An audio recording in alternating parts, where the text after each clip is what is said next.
I'm Zach Nold with Nold Family Horsemanship. This is Athena here.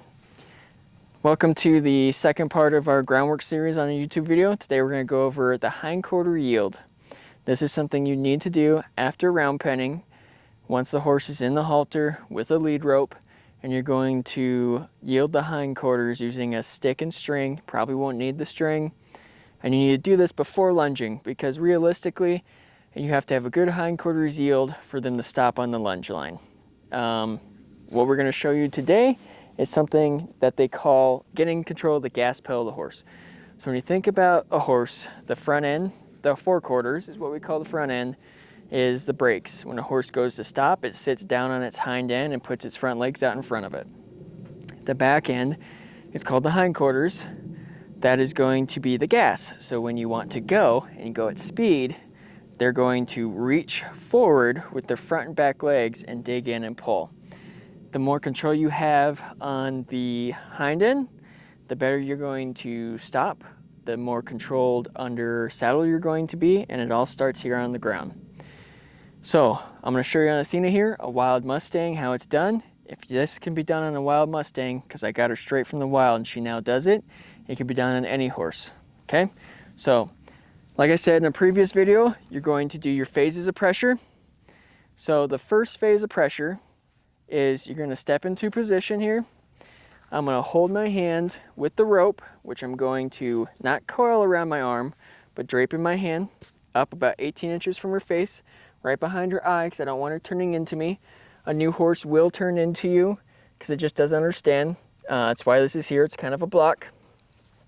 I'm going to take about a 45-degree angle. She's already doing it for me. Look at her butt.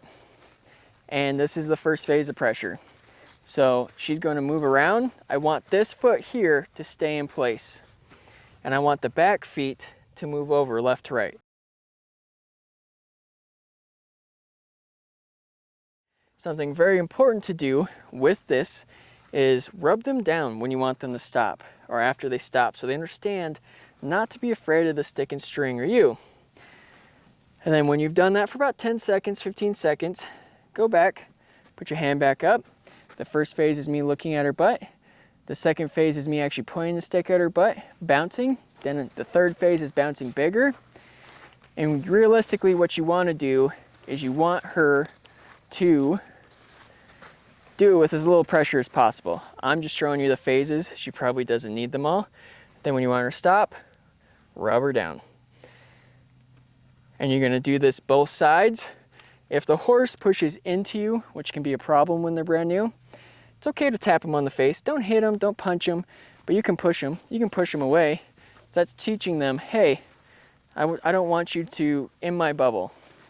Come here. So I'm looking for 1 crossover, 2 crossover, 3 crossover. And I'm just gonna rub it away. So we'll take her back to the middle here so I can show you guys the other side.